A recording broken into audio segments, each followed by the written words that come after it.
Добрый вечер. Ток-шоу «Точка опоры» на телеканале ТНВ Татарстан. В студии Светлана Кадырова. Приветствую всех наших телезрителей. Хайрлы Кищ. Итак, в Татарстане увеличилось количество разводов. В республике стали чаще распадаться семьи. Число разводов в январе выросло на 19%. Такие кричащие заголовки в марте заполонили республиканские средства массовой информации. Вот попробуем разобраться, откуда такой всплеск семейных разладов, кто больше всего страдает в этой ситуации и что это можно противопоставить. Тему программы мы назвали как «Антирекорд по разводам. В чем причина?». Итак, я хочу развестись, я хочу расстаться. В каких ситуациях люди говорят, можно ли их остановить и в чем причина. Об этом сегодня разговариваю с нашими замечательными экспертами. С удовольствием их представляю. Чулпан Ильдусовна Ильдарханова. Давно мы ждали директора Центра семьи и демографии Академии наук Республики Татарстан, доктор социологических наук, обладатель уникальных цифр, который выдаст нам сегодня уникальную модель брачности. Я надеюсь, мы сегодня поймем, что происходит в Татарстане. С нами сегодня Ирина Владимировна Волынец, уполномочен по правам ребенка в Республике Татарстан, основатель общественного движения «Национальный родительский комитет», инициатор процесса медиации при разводах, да? И при браке в том числе. А желательно вместо развода. Вместо развода, так. С нами сегодня впервые Маргарита Владимировна Подгородова, руководитель психологической службы Ювента, учреждение молодежной политики доверия, педагог-психолог. Рада вас видеть. Впервые в нашей студии, и, я думаю, очень интересная героиня сегодня, Любовь Савна Мумладзе, врач, уролог, андролог, директор Центра здоровья мужчины Ираклис. Рада вас видеть. С нами сегодня из Набережных Челнов Равиля Гельмединовна Зарипова, начальник управления ЗАГС при исполнительном комитете города Набережные Челны. Хайрлы Кищ. И Лилия Вазагеддиновна Хисамуддинова, преподаватель кафедры гражданского права Казанского филиала Российского государственного университета правосудия, кандидат юридических наук, судья в отставке.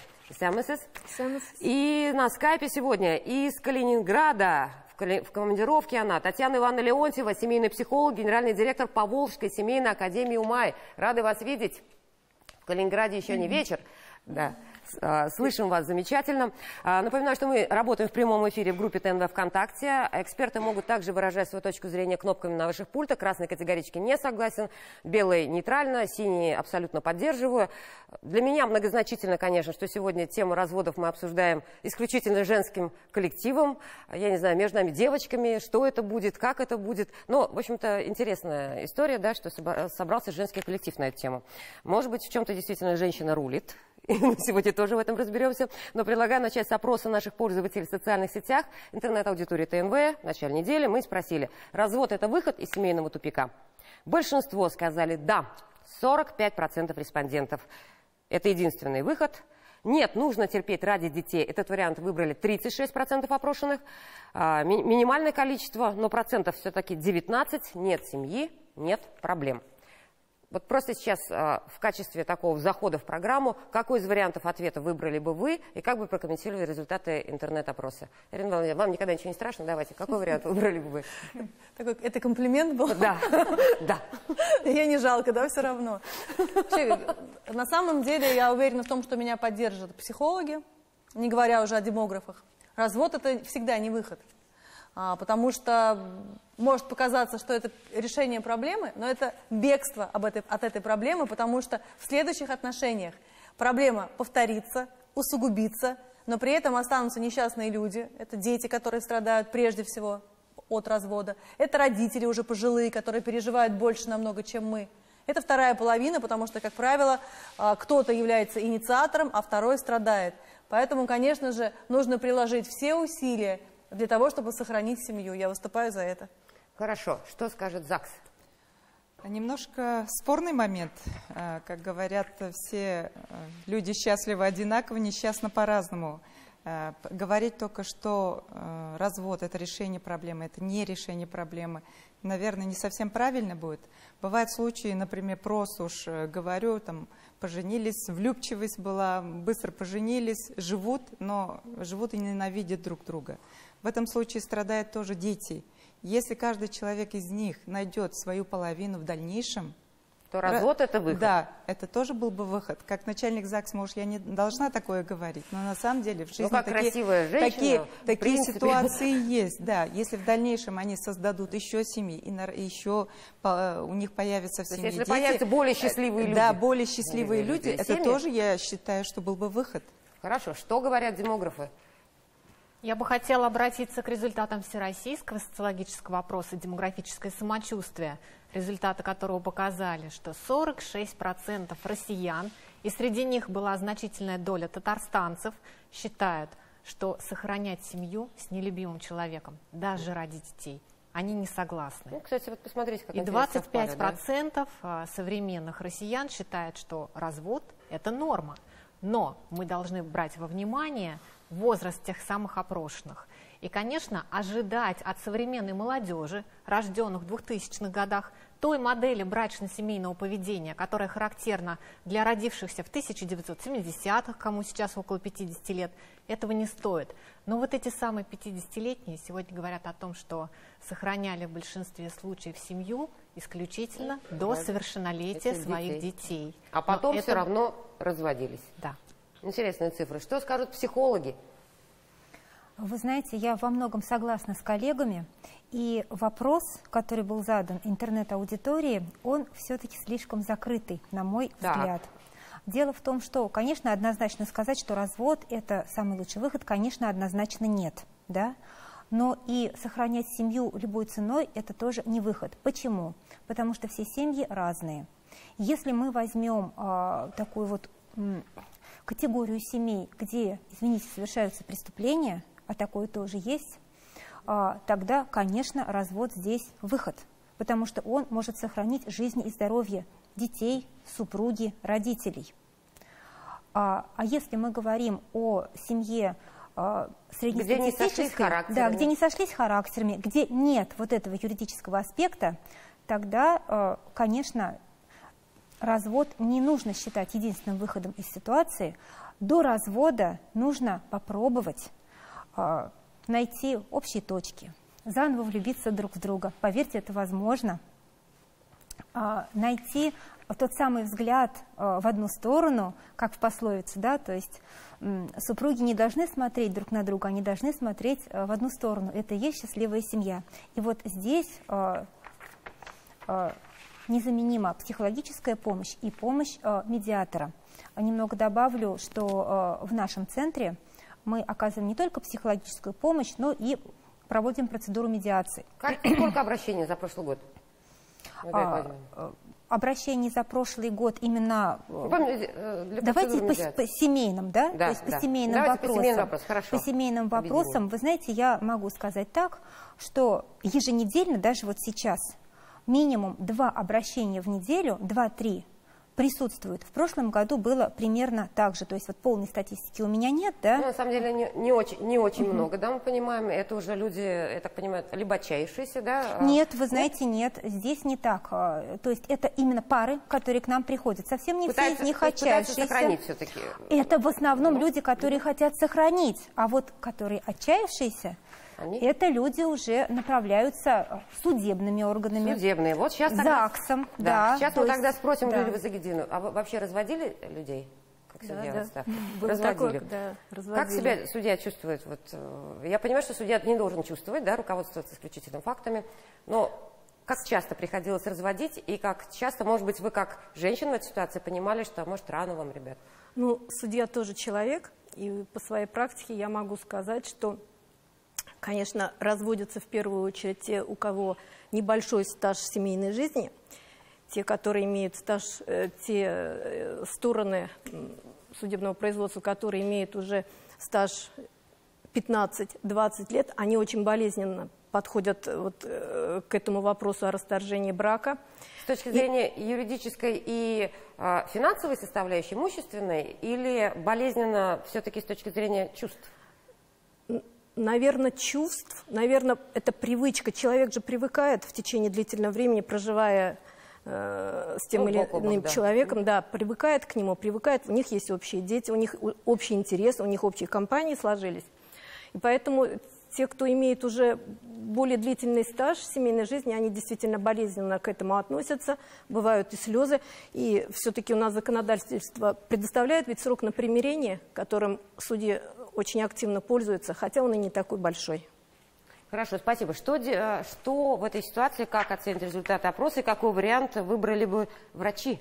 Врач-уролог, андролог, тем более в этой ситуации, который знает все о мужском здоровье. Меня вообще все эти цифры ужасают. Так. И я бы хотела вернуться к началу. Каким образом вообще люди идут сочетаться браком? На что они, так сказать, надеются? Насколько они хорошо друг друга узнают, прежде чем заключать брак? Почему у нас на второй год практически 80% распадается семей? Это о чем говорит? О незрелости брачующихся. Это говорит о том, что родители не воспитывают своих детей, не готовят их к взрослой жизни. Ну, может, и поколение другое сейчас, Любовь Саввовна, тоже... Вы знаете, о другом поколении я тоже хочу сказать. Дело в том, что вот эти 30 лет, которые мы прожили в условиях, скажем, ну, такого вот наезда англосаксонской цивилизации и внедрения в нашу цивилизацию субкультуры англосаксов, и вот то, что наши дети переняли этот образ жизни, то есть глядя на эти красивые фильмы с яхтами, с бассейнами, с выпивкой, с наркотиками, но это ведь не жизнь. То есть вот это повлияло на, в принципе, несовершенство, неготовность, инфантилизм молодого поколения, в принципе, к браку. И, соответственно, последующие разводы. Что думает у нас Татьяна Ивановна? Что думаю я? Неделю проводила 2-3 консультации именно семей, которые планируют расставаться или планируют сохранить. Главное найти ресурс. И, соответственно, где-то 120-130 консультаций в год у меня есть именно по данным вопросам. Я могу сказать, что развод, выход из тупика – это иллюзия, потому что сам разрыв отношений еще не означает, что из тупика найден выход. Как правило, присутствует дальше вторая часть. Процессы, которые находятся за пределами судей, за пределами других служб статистики, это так называемый эмоциональный незавершенный развод. И вот он-то по-настоящему разрушает жизнь детей, мы сейчас больше, наверное, об этом будем говорить с вами. Он разрушает и надолго приостанавливает вообще внутреннюю готовность вступать в новые хорошие отношения людей, которые развелись. Потому что неэкологичный развод, это то самое отягощение, которое получает семья, надеявшаяся на облегчение вследствие разрыва отношений. Но это недооценивается, что после штампа в паспорте наступает очень важный второй этап. Мы все время недооцениваем штамп в паспорте, Татьяна Ивановна, да, ни в первом случае, ни во втором. Мы на рекламу прервемся, извините, а потом продолжим. Итак, мы продолжаем. Основная... Почему, наверное, была вызвана тема этой программы, почему решили обсудить? Значит, заголовки, о чем мы говорили в средствах массовой информации, что на 19% выросли разводы в Татарстане в январе 2023 года по сравнению с январем 2022. Это данные Росстата. Справедливости ради скажем, что увеличение разводов в январе этого года зафиксировали во всех регионах Приволжского федерального округа. Сейчас нам дадут графику. Максимальный рост отмечен в Удмуртии на 24,7% и Марий-Эл на 24,1%. Регионы, где разводы выросли минимально, это лишь Башкортостан, там 0,1%. Погрешность такая небольшая, что называется. Вот цифры основные мы видим здесь на экране. Вот, Чулпан Эльдосовна, с чем вызван всплеск разводов в начале года? Либо мы можем вообще посмотреть на другие цифры, к чему, откуда эта тенденция? Я хочу сказать, что год еще не закончен, впереди 9 месяцев, за которые дети еще могут родиться, и ситуация коренным образом измениться. А давайте обратимся к 2022 и 2021 году. И тогда некоторые вещи парадоксальные привлекут наше внимание. Что касается Республики Татарстан, беспокоиться не стоит. Развод не в таком масштабе, как в Российской Федерации, явление, которое должно быть решаемо. В целом по Российской Федерации в 2022 году разводимость увеличилась на 7%, а вот в Татарстане в 2022 году показатель разводимости остался на уровне 2021 года. А вот кому нужно срочно бить в колокола, и эта картина совершенно неожиданная, и она требует отдельного анализа, но, к счастью, не наш регион это затрагивает. Так вот, в регионах Северного Кавказа, это республики Чечня, Дагестан, Ингушетия, где традиционно были наименьшие показатели разводимости, они занимали 1-е, 2-е, 5-е место, то есть разводов там практически не было. Так вот, они сместились в антилидера как раз-таки и оказались на 77-м, 78-м, 79-й строке из 85 регионов Российской Федерации. И вот там за год разводимость увеличилась в 2,5 раза. А для того, чтобы сказать и как-то метафорически, может быть, показать, насколько она большая или маленькая проблема развода для республики, и вообще не борьба ли это с тенью от брака. Давайте, если мы посмотрим на данные переписи 2021 года, то мы увидим, что в республике Татарстан был 1 миллион человек татарской национальности, состоящих в браке, а вот разведенных было в 10 раз меньше. Но исследования международные показывают, что 40% людей, которые расторгли свои брачные отношения, они вновь вступают в повторные браки. С тем же или с другим? По-разному. В любом случае они нам дают прирост браков. А у нас есть тревожная категория, которая ни разу в жизни так и не решилась на создание брачного союза. Численность их велика, и вот нам бы сподвигнуть... Сколько их, Светлана Борисовна? Не будем пока. Не будем, то есть, одиноких, таких закоренелых и холостяков. Именно в группе репродуктивного возраста. То есть они нам могут дать и рождение. Хорошо. Почему именно в январе рост? Я так понимаю, месяц дается, да, на рассмотрение в суде? Я хотела прокомментировать как раз вот эти 19... В декабре люди принимают решение, да? 19%. Да.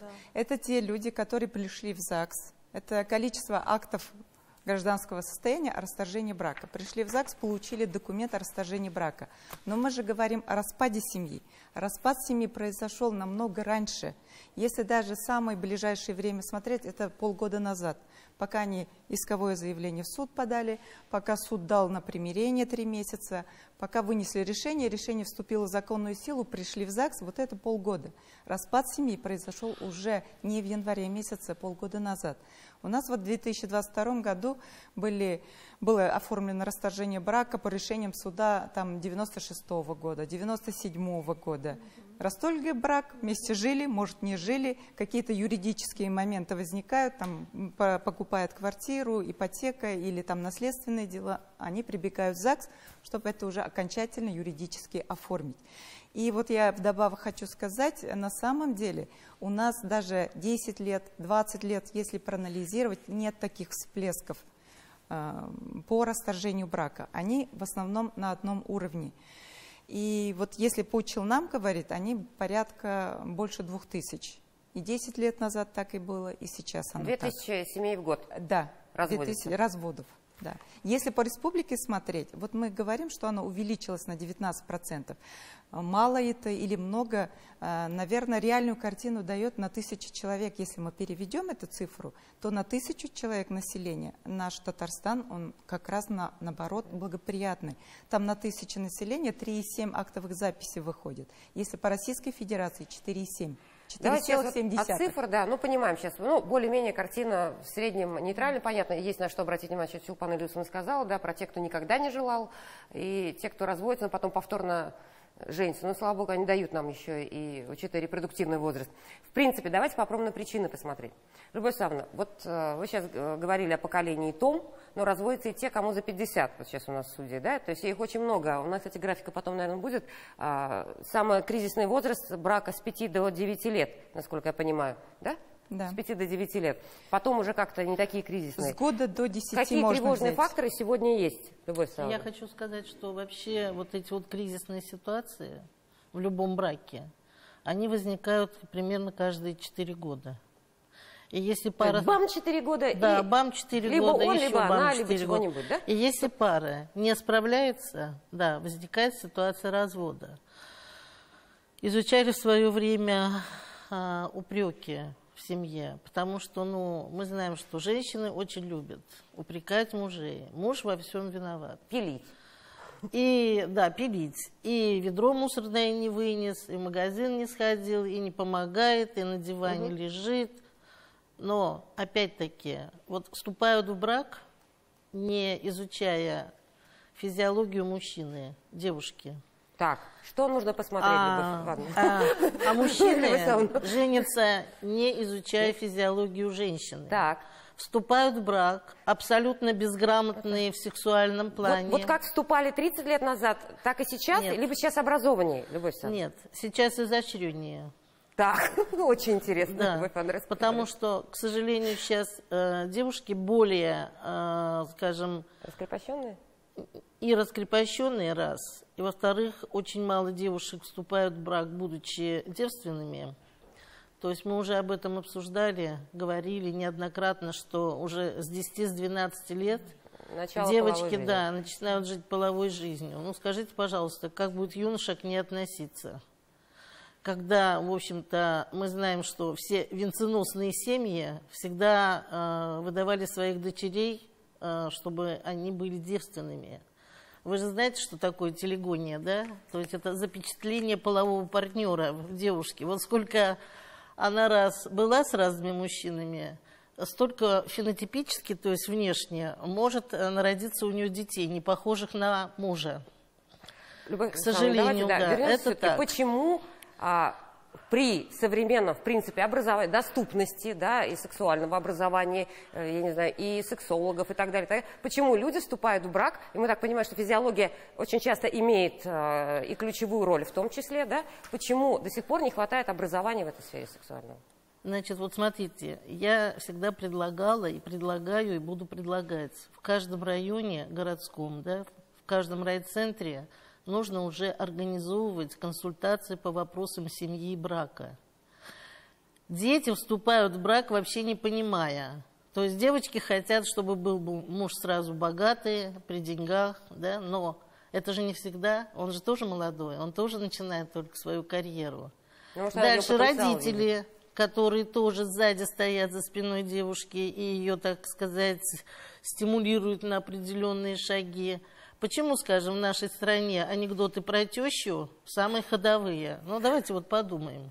Почему ни в одной другой стране анекдотов про тещу просто не существует? Вмешательство мамы, невесты в жизнь семьи молодой. Да, и учитывая то, что наши семьи в основном это женские семьи, которые воспитывают без мужа, ну, с бабушкой детей, надо понимать, какое это воспитание.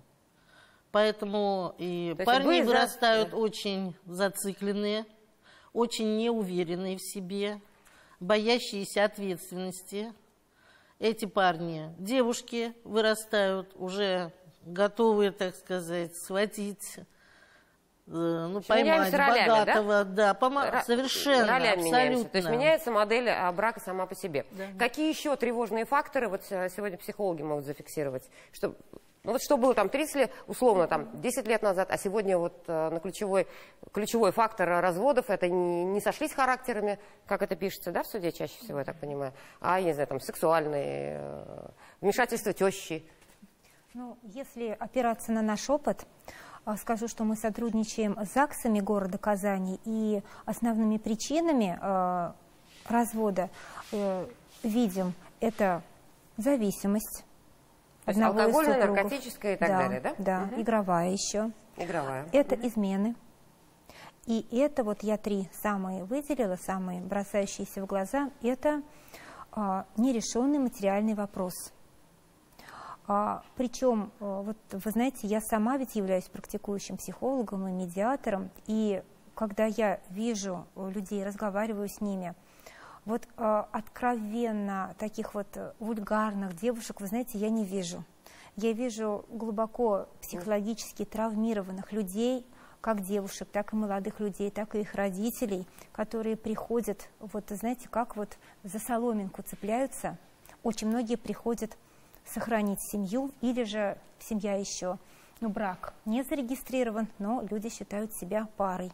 Также одной из причин я бы назвала ревность. Что здесь можно сказать с точки зрения психологии? Дело в том, что каждый из нас в течение своей жизни сталкивается со стрессом. Стресс всегда влияет негативно на нашу дальнейшую жизнь. Да, наш организм обладает свойствами восстановления, да, но не всегда хватает этого времени. И вот последствия стресса, негативные, они часто влияют на то, что люди не видят объективной ситуации, а видят субъективно, и происходит трагедия. Хорошо, мы прерываемся на новости Татарстана. Продолжим во второй части программы. Не переключайтесь.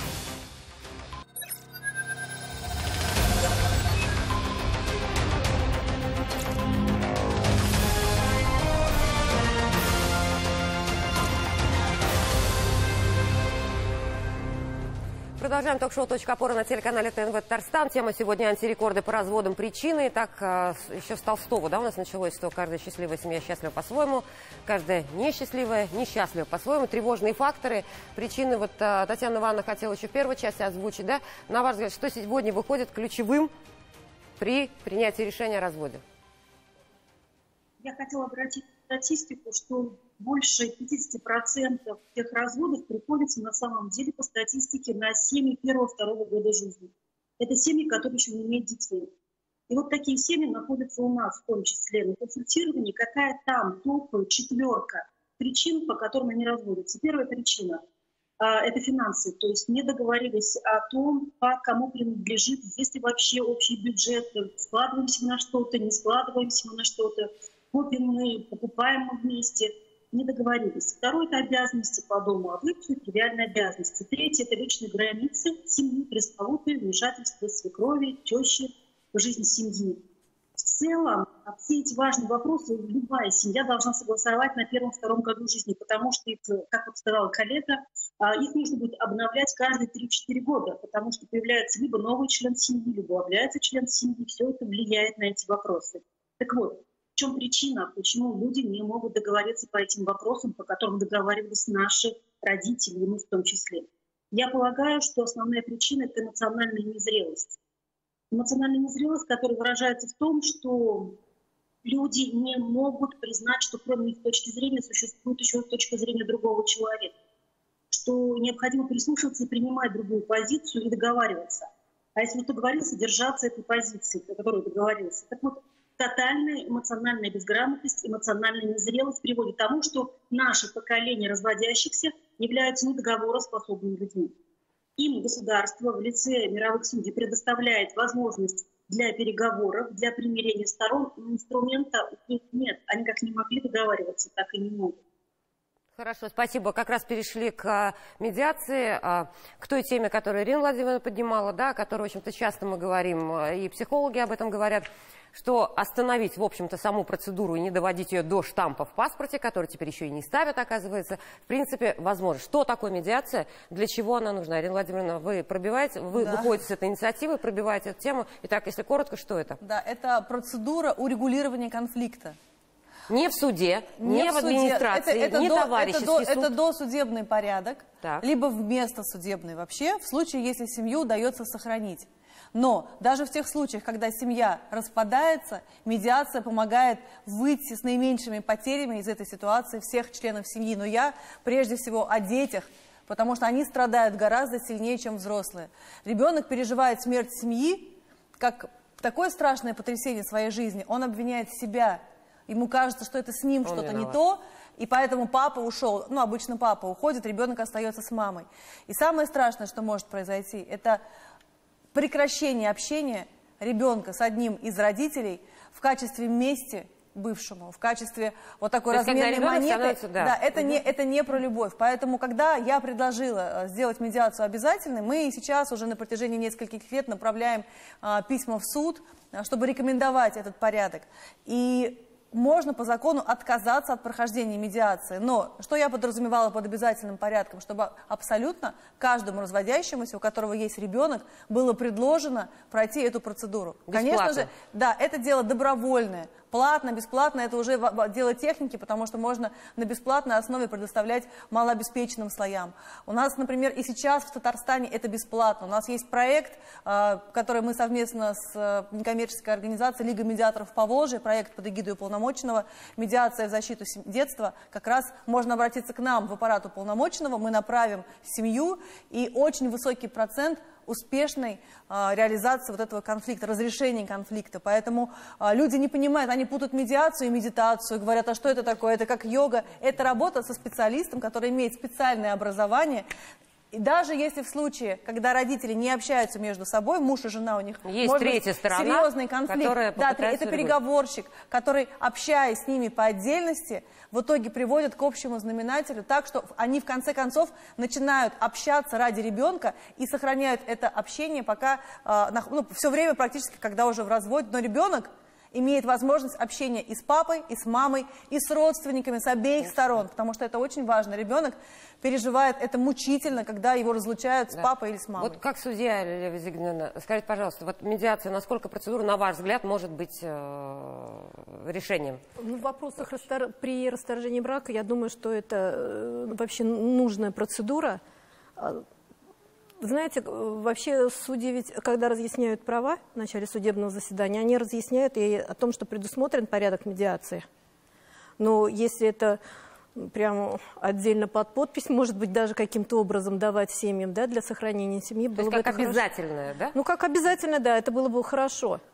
Потому что то, что на законодательном уровне предусмотрен 3-месячный срок на примирение, это очень мало, потому что ситуации разные, семьи разные. А сколько надо давать на примирение? Ну, вы знаете, у нас в России самое либеральное законодательство относительно расторжения браков. У нас с момента подачи искового заявления и до оформления решения суда о разводе проходит, и то с примирением, да, это 4 месяца. Это очень мало. А как правило, практика других стран? Сколько? А вы знаете, я вот смотрела, в некоторых странах вообще даже не через органы ЗАГСа не предусмотрен развод, а именно только через суд. И по 5 лет суды происходят, и по 3 года, и больше, и больше. А у нас 4 месяца, и все готово. Я еще хотела добавить, что из общего количества всех расторжений 80% оформляется на основании решения суда. Фактически, юридически уже брак не существует. Они пришли уже в ЗАГС получить документ. Поэтому вот эта медиация, как раз она должна быть в суде больше. На этапе подачи заявления. Да, до подачи искового заявления. У нас остается по обоюдному согласию это 20%. Это очень маленький процент, с которым в ЗАГСе можно поработать, скажем. То есть документы в суде не возьму, пока ты через медиацию не прошел. Я хочу сказать, что законодательство таково, что если стороны согласны на развод, суд вообще не выясняет причину развода. Но, как правило, судьи видят, когда есть ребенок, может предоставить. Ну и заочное расторжение нужно ли вам есть, срок да? на примирение. Но законом это не предусмотрено. Это просто инициатива самого судьи. Да, насколько медиация востребована сейчас? Хочу здесь добавить, да, по этой теме. Законодательная инициатива очень важная, но давайте разъясним, я разъясню, что есть обязательность, почему здесь может быть неправильное понимание, да? Вообще, да, процедура медиации проводится по определенным принципам, среди них это добровольность, нейтральность, равноправие сторон, основные. И здесь можно неправильно понять, что вот у вас медиация, как же так, обязательно, вот чтобы этого не было. Мы предлагаем, вот как это понимать. Обязательно каждой семье, которая приносит заявление о разводе, в обязательном порядке направлять их, например, в наш центр на консультацию. Вот это обязательно. То есть они должны прийти на консультации, им будет рассказано о медиации, то есть будет презентация медиации, будет все разъяснено. Специалист покажет выгоды этой процедуры для семьи, выявит интересы и предложит пройти эту процедуру. И вот здесь уже принцип добровольности. Возьмем такой случай, что вот нет. Тогда можно предложить психологическую помощь, психологическое сопровождение. И вот по моему опыту медиация в разы эффективнее после такой психологической проработки, так скажем, каждого из супругов. И уже повторно предложить медиацию на том этапе, когда люди, они уже доверяют психологу, они доверяют организации, да, то есть вот это наше предложение. А вообще нейтральный посредник, специально обученный профессионал-медиатор, он выступает как посредник, он выявляет интересы той и другой стороны и помогает им именно договориться. То есть то, что люди в обиде друг на друга, в стрессе, они просто не слышат друг друга. Хорошо. Сейчас подытожим еще такие цифры, еще немножко хочется. Если у кого есть такая статистика, кто чаще становится инициатором развода? Женщина, конечно. Женщина. Но я думаю, что есть такое выражение, что каждый брак длится столько, сколько женщина может вытерпеть. Но мужчина может быть инициатором развода в случае, если у него появилась на стороне пассия, и она уже инициирует этот развод через него. В любом случае женщина инициирует. Но опять неважно, получается та или та, да? Кто Что по национальности, если можно, да, посмотреть, по межнациональным бракам, по национальным бракам, есть какая-то разница? В рамках госпрограммы сохранения национальной идентичности татарского народа нас интересовало. Действительно, татары обладают несколько более лучшими характеристиками крепости семей? Или это все-таки единые какие-то черты для народа Татарстана, не различающие в этническом ракурсе? Мы посмотрели на районы с преимущественно татарским, преимущественно русским и смешанным населением. И с помощью математических процедур доказали, что количество разводов никак не связано с национальным составом. Хорошие новости. Перепись населения показала, что за 10 лет, за 11, доля разведенных в Татарстане не изменилась, а вот доля вступающих в брак увеличилась. И число состоящих в браке татар увеличилось на 4%. У мужчин прирост за 10 лет составил 19 тысяч человек, а у женщин на 14 тысяч человек. И вообще в 2021 году численность татар в бракоспособном возрасте увеличилась на 27 тысяч человек. Это связано с увеличением общей численности татар в регионе. Так, хорошо. Что еще из интересной статистики? Так, самый короткий брак – это год-два, да? Ну, как правило, который подает на развод. Нет. Сколько? Самый короткий брак – это месяц был. То есть месяц прошел с момента вступления в брак и до того момента, как она принесла заявление в суд. Чем объясняли тогда? Они прислали заявление о том, что согласны на развод, и без сторон рассмотрели дело. Как часто мужчины инициируют? И что для мужчины все-таки главная, ключевая претензия к женщине? Вы знаете, я всегда говорила, говорю и буду говорить. Выходя замуж, беря, так сказать, мужья мужчину, ты приобретаешь первого ребенка. Поэтому от детей отказываются с большим трудом.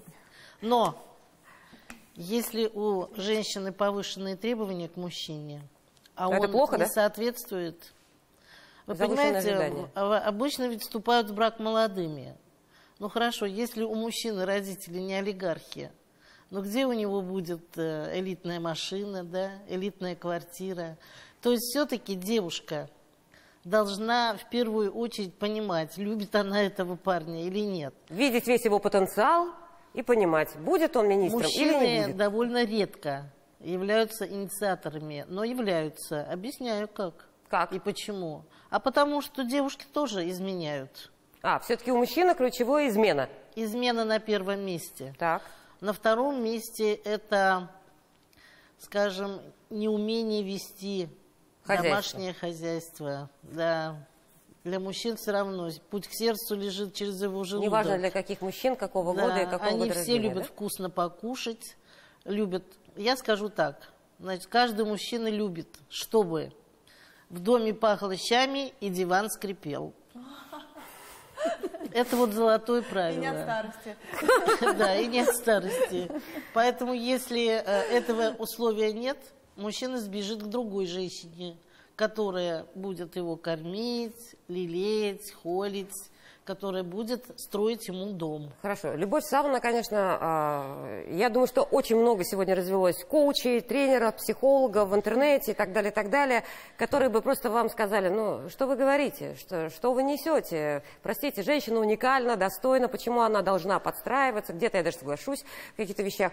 Вот это изобилие, засилие психологов, юристов по семейным делам и так далее в интернете. Я думаю, что множество женщин и по ту сторону экрана подписаны, и сумочка бьют, и воспитывают, да, чего только не было на последнее время на этом пространстве. Это каким-то образом влияет на изменение женщины к себе, на ее ожидания от мужчины, что она такая уникальная, Ирина Владимировна? Да, вы правильно затронули тему. Некоторые коучи, которые неучи, да, оказывают медвежью услугу, которые говорят, что ты достойна самого лучшего, если твой муж не миллионер, значит, он где-то не там. И вообще вот это потребительское отношение к другим людям, не только, кстати, к мужу, не только к родителям, к своим, к людям, в принципе, к жизни и даже к самой себе, когда у женщины явное желание продать себя подороже. Это разве не обесценивание себя как личности, представление себя в виде такого товара, который нужно пристроить, пока он еще, да, в кондиции. Молодец. И потом мы получаем такие результаты, потому что люди — это не вещи. Отношения — это не то, что можно купить, продать, передать или обменять. И до тех пор, пока каждый будет любить себя, несчастны будут все. Потому что брак — это не только про страсть, да, про обожание, про какие-то бонусы, скажем так. Это про терпение и проблемы. Это про терпение, это про умение поступиться даже своими интересами ради интересов других. И это способность жить радостью и счастьем других людей. Я понимаю, тогда но только при будешь этом по-настоящему счастлив. Просто так такое количество психологов появиться в интернет-пространстве не может, потому что это бизнес, есть спрос, есть предложение, хорошо на этом зарабатывают. Поговорим после рекламы о том, что с этим делать. Горячо у нас тут было. Добьем психологов, хотела сказать, тех, которые в интернете зарабатывают. Маргарита Владимировна. Что? Добьем. Вред? Да, вред. Дело в том, что сначала отвечу на вопрос, почему к ним такой ажиотаж. Вот к этим псевдопсихологам, которые подчас не имеют никакого психологического фундаментального образования. К сожалению, в обществе распространен такой миф, что чем дороже специалист, тем быстрее он может помочь, тем он лучше. И вот именно здесь людей и обманывают вот эти вот псевдопсихологи, коучи, гадалки, астрологи, которых мы видим засилье в интернете. Их деятельность направлена исключительно на зарабатывание денег. То есть, соответственно, они будут говорить то, что женщина, а как правило потребитель, женщина, клиент, женщина готова слышать, да? Во-первых, они подогревают эго человека, да, который все-таки нужно держать в узде. Во-вторых, они подогревают и просто вот погружают человека вот в это вот потребительское мировоззрение, которое очень пагубно и душевредно. Что мы и наблюдаем. Как специалист, работающий в государственном центре, где есть аккредитация специалистов, могу официально заявить, часто обращаются люди, наши посетители, именно после участия во всяких марафонах, во всяких консультациях, именно через интернет. Люди приходят очень возмущенные. Вот лично ко мне приходят и говорят, да. Вынуждены остановиться. Татьяна Ивановна, вы как раз тоже хотели добавить по психологам. Коротко, пожалуйста, просим сейчас всех. Смотрите как, на уровне государства нет закона о психологической помощи. Это означает, что нам само государство еще не сказало, чем занимается психолог и чем он должен заниматься. И поэтому действительно мы сейчас находимся в зоне самостоятельной ответственности за свое психологическое здоровье. И, видимо, нужно нам наесться в интернете вот этого суррогата психологической поддержки, получить отравление и, возможно, какой-то урок определенный, чтобы правильно этот продукт отличать. Мы же научились смотреть срок годности на сырках, там, я не знаю, из чего состоит наша одежда, которую мы покупаем. Так и здесь будем учиться постепенно, к какому-то моменту государство будет готово тоже ответить на вопрос, такие психологи, чем они должны заниматься. Хорошо, спасибо. Сейчас давайте близимся все равно к концу. Нужно, чтобы не доводить до развода, мы понимаем, что нужно до заключения брака, да, прийти туда нормальной, зрелой, эмоциональной личностью и сексуальной личностью. Сейчас мы вот так вот сейчас пойдем. Вы завершите. Итак, вот брачный контракт, возможно, Чулпан Ильюсовна, это может быть, я не знаю, людей может это обязывать, вкладывать в их души ответственность дополнительно, если человек заключает брачный контракт. В принципе, есть ли такая практика? Результаты Всероссийского социологического исследования «Демографическое самочувствие» показали, что в целом для россиян 30% характерно то, что они абсолютно не согласны с необходимостью оформлять брачный контракт при заключении брака. Но здесь отличилась Республика Татарстан в этом отношении. 23% татарстанцев считают крайне важным оформление брачного контракта. О чем это свидетельствует? Об избыточной финансово-правовой грамотности? О допущении распада семьи уже на момент ее создания. И вот поэтому я, в общем, не сильно поддерживаю, чтобы мы в общественном дискурсе слишком часто говорили о разводах. Эта тема становится такой некой красной тряпкой для быка, таким триггером. И в головы тех, кто еще даже не подумал об этом, мы уже сеем это зерно. Мне кажется, зерно сеет и мама, как сегодня рассказывают, и незнание физиологии и так далее, и так далее. Маргарита Владимировна, что, на ваш взгляд, нужно делать до? Да? То есть мы понимаем, что до брака.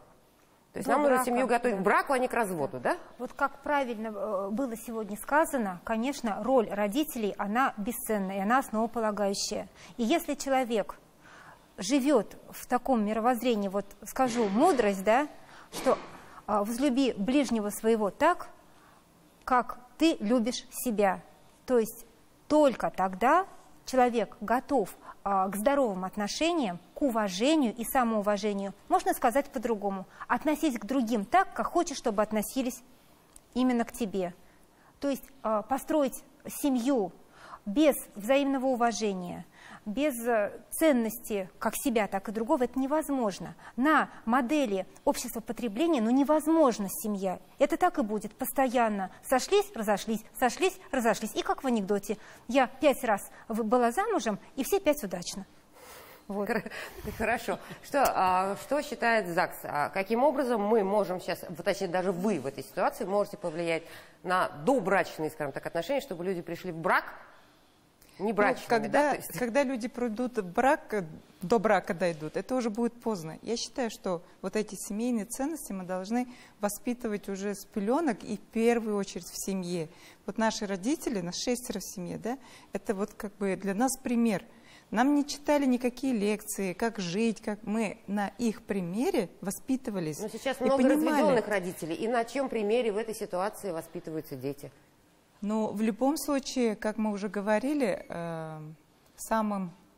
женщина, наверное, самое главное, это хранительница очага, она была, есть и будет, в первую очередь, мама должна вот это воспитание донести до своего ребенка. Здесь тоже ответственность на женщине. Смотрите, в части ЗАГСа тоже по всей республике очень много мероприятий проходит. Не только психологи, да. Это то, что мы выписываем каждого ребенка в торжественной обстановке. Это одна капелька вклад в семейные отношения. Это важно. Да, не только создание атмосферы праздника, да. Именно оно работает на сохранение, на укрепление семейных ценностей. То, что мы сертификат торжественно вручаем, то, что мы чествуем юбиляров, как они пример для подрастающего поколения, это все вот в эту копилку. Хорошо. Я тоже хочу, кстати, сказать о примере, да, что пример является очень важным. Это пример семьи, пример окружения. Кроме того, сейчас средства массовой информации существуют, где мы видим, этот развелся, тот с кем-то сошелся, да. При этом это люди не только творческие, которым как-то довольно часто разводятся. Это люди еще и занимающиеся политикой, это люди и большие руководители. Но всем нужен и хороший пиар иногда, да? Да, пиар. Но вот этот пиар, он служит как бы примером того, так, значит, можно жить. Можно и нормально люди живут счастливо, да? Да. То есть я считаю, что средства массовой информации каким-то образом тоже вот дают такую возможность показать на примере, что можно развестись, и ничего страшного. И как говорит в фильме, цитату приведу, да, помните, да, цитату? «Одинокая женщина – это неприлично». А сейчас это уже норма. Никуда от этого не денешься, но сохранить семью нужно, и поэтому должен быть пример на государственном уровне. Хорошо. Татьяна Ивановна, как вы считаете, что нужно, чтобы люди пришли зрелыми к браку? За сколько лет надо начинать готовиться? Я думаю, сразу, как ребенок родился в семье, ему нужно говорить о том, что семья – это то, что, безусловно, будет тебя поддерживать всегда и никогда тебя не предаст. За твоей спиной находятся не только папа и мама, а еще 7 поколений предков, которые все смотрят на тебя как на продолжение каждого из них, как на их бессмертие. И от тебя в том числе зависит сохранять и не только гены, но сохранять культуру этих людей, которые передаются вот так вот, передаются в семье, а не какими-то образовательными, обучающими циклами. Только здесь можно передавать вот то, что сохраняет самобытность этих людей, которые остались в прошлом, но живут в тебе в настоящем. То есть с рождения говорить об этом, что семья – это единственная ценность, которая, безусловно, на твоей стороне. И будет у тебя всегда, и во всем, где тебя поддержат, и будут любить всегда. Любовь Александровна, на ваш взгляд, что нам надо до брака-то сделать? Физиологию мы посмотрели, изучили. Вы знаете, вот я считаю, что одинокая женщина, но со штампом о замужестве бывшем, это вот сегодняшняя, так сказать, икона дня. Главное, чтобы штампик был, что она замужем побывала. То есть у нас такое есть расхожее выражение, что сходить замуж. Да, то есть закрыть свою раннюю половую жизнь, закрыть свои половые инфекции, закрыть все, что было. Ну, вот закрыть мамино ожидание. Замуж сходила же уже, да? Вся деревня не ругается, мальчик вроде замуж попался, была. да, замуж взял ее, значит, потом развелись. Готовить нужно людей так к браку, что это величайшая степень ответственности. Это величайшая степень умения выслушать друг друга. Действительно, я согласна, надо уметь какие-то свои принципы отодвинуть немного в сторону. Но, опять-таки, когда я создавала свою клинику, у меня были разговоры с ЗАГСами казанскими. Я предлагала, давайте, говорю, вот те, которые пришли подавать заявление, давайте присылайте к нам. Мы обеспечим психолога хорошего, мы обеспечим обследование на всякие инфекции. Что вы, это же праздник, какие там врачи, какие инфекции. А теперь, понимаете, ситуация, вот выходит замуж, женится, раз болезни, ну и что я не могу рожать, зато сейчас ЭКО есть, популяризируется ЭКО, тиражируются разводы. Минута до конца, да. И самое главное, воспитание должно начинаться с семьи. Это не важно, женская это семья или полная семья, семьи. Все, хорошо. Да, каждый третий ребенок в России воспитывается в неполной семье, поэтому у него нет нормального примера, правильного примера счастливой семьи. Как можно проблему решить? Только через госзаказ, потому что большая доля и фильмов, и другой продукции, которая оплачивается государством. Без пропаганды счастливой семьи мы не добьемся результата, потому что никакие повышения, например, там, меры повышения поддержки рождаемости не работают без ментальной составляющей. Поэтому должна быть картинка счастливой, многодетной семьи, для того, чтобы было понятно, что вот оно самое дорогое, что может быть на свете. Хорошо, спасибо. Телезрители проголосовали так. Развод – это выход из семейного пика. 47% да, единственный, так ответили большинство. На втором месте ради детей 30%. И 21% нет семьи, нет проблем. То есть телевизионная аудитория с интернет-аудиторией схожа. Желаю вам всем найти рецепт счастливого брака, не разводиться. Спасибо всем экспертам. Было интересно. Всего доброго. До свидания.